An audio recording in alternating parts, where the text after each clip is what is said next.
আসসালামু আলাইকুম বন্ধুরা, তোমরা সবাই কেমন আছো? আশা করি ভালো আছো। তোমাদের সাথে নতুন একটি ভিডিও শেয়ার করতে চলে আসলাম।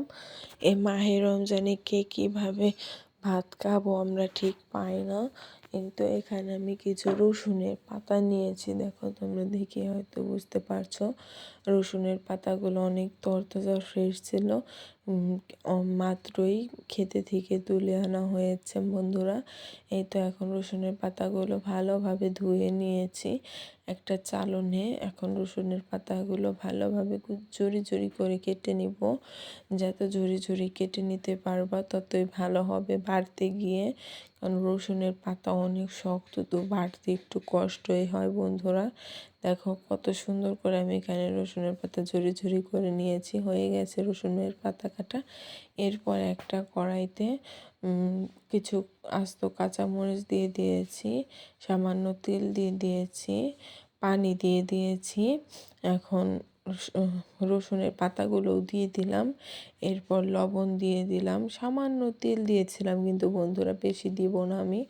এই তো এখানে এখন ভালোভাবে এপিট ওপিট করে ভেজে নিচ্ছি আমি। তোমরা দেখেই বুঝতে পারছো বন্ধুরা। সুন্দর করে এখন এপিট ওপিট করে নাড়াচাড়া করে দিয়ে এরপর আমি ঢাকনা দিয়ে ঢেকে দিয়েছি বন্ধুরা।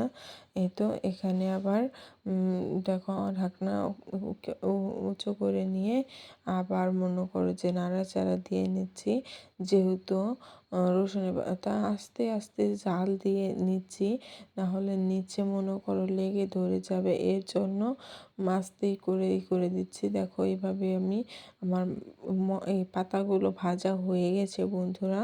বাটার জন্য প্রস্তুতি নিচ্ছি বন্ধুরা।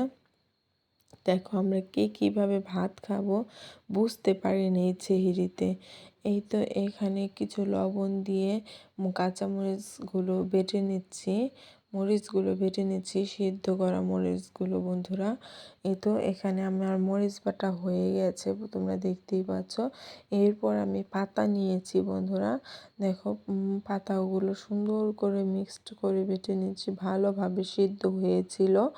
এই তো আমার এক বাটা দেওয়া হয়ে গেছে, যেহেতু এক বাটাই হবে না, আরও একটা বাটা দিতে হবে। ওই উপরে যেহেতু কাঁচামরিচ আছে, কাঁচামরিচের বাটারি আছে, এর জন্য ভালোভাবে মিক্সড করার জন্য আর একটা বাটা দিব বন্ধুরা। দেখো আর একটা বাটা দিয়ে নিচ্ছি আমি, তোমরা দেখেই হয়তো বুঝতে পারছো। এই তো এখানে আবার সুন্দর করে আমার আর একটা বাটা দেখো হয়ে গেছে প্রায়। আমি এভাবে বাটাটা শেষ করছি। দেখো কত সুন্দর মিহি হয়েছে। এই পাটার এই দিয়ে না এক প্লেট ভাত খেতে হবে, যেহেতু রোজা ছিলাম এর জন্য আর এই জিনিসটা খেতে পারিনি। খুব আফসোস হয়েছে বন্ধুরা। এতে আমার বাটা হয়ে গেছে, এখন আমি উঠিয়ে নিচ্ছি। তোমরা দেখেই বুঝতে পারছো বাটাটা আমি একটা বাটিতে উঠিয়ে নিলাম। দেখো পাটার উপরে ভাত নিয়ে কে কে খেতে ভালোবাসো কমেন্টে বলো কিন্তু বন্ধুরা। এতে আমার বাটা দেখো কত সুন্দর হয়েছে, কত মিহি হয়েছে, তোমরা দেখেই বুঝতে পারছো বাটাটা মাশাআল্লাহ অনেক মিহি হয়েছে। রমজান মাসে খেতে অনেক, সেহরিতে অনেক ভালো লাগবে গরম ভাতের সাথে। যাই হোক, আমার ভিডিওটি ভালো লাগলে সাবস্ক্রাইব করে বন্ধু হয়ে পাশে থেকে। আল্লাহ হাফেজ।